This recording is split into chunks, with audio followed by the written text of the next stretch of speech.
år i Udenrigsministeriet har jeg set, hvor centralt EU-samarbejdet er for Danmark. Selv på områder, hvor man vil tænke, hvad har EU lige med det at gøre? Men de må altså undvære mig et par måneder, mens jeg skal føre valgkamp for jer. Jo mere jeg har lært om og oplevet af EU, så har jeg bekræftet, hvor vigtigt det er, og at vi skal gøre det bedre. Jeg vil starte med at stille jer et spørgsmål. Hvis du kunne vælge, i hvilken verdensdel du skulle fødes, altså hvis du ikke vidste, om du ville blive født som rig eller fattig, hvor vil du så vælge?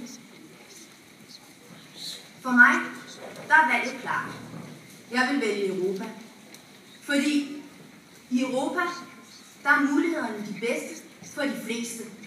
Adgang til uddannelse, demokrati, menneskerettigheder.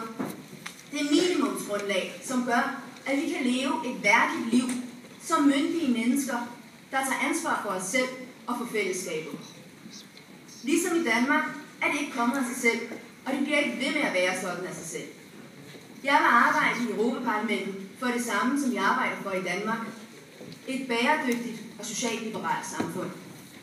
Hvad er det, EU kan? EU sætter rammerne for det, som nationalstaterne ikke alene kan sørge for. Gennem et forpligtende samarbejde skaber EU nye og spændende muligheder. EU er verdens største marked.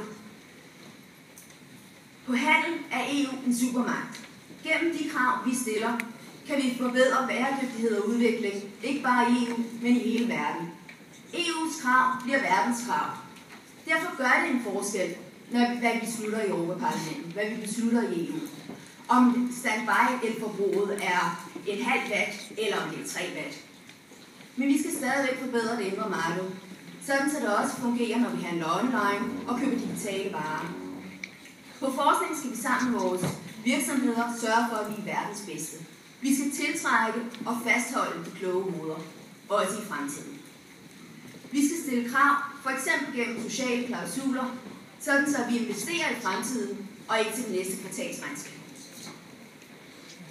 EU er verdens førende demokrati. EU sikrer dig og dine rettigheder, og det skal det blive ved med. EU har været med til at sikre Pride i Vilnius og din kærlighed mod pointsystemer. Jeg vil sørge for at fastholde demokratiet i EU's medlemsstater. Europaparlamentet kan råbe vagt i gevær, når udviklingen går den forkerte vej, også når medlemsstaterne ikke vil handle.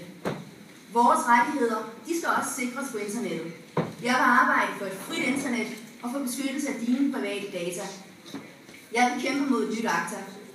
Lige nu er EU verdens største marked, konkurrencedygtigt på innovation og kvalitet, verdens førende demokrati, men meget kan stadig forbedres. Derfor går jeg til valg på et bedre EU. For hvad med i morgen? Vil du gerne have... Jeg vil gerne have, at svaret også for dine børn og dine børnebørn skal være EU.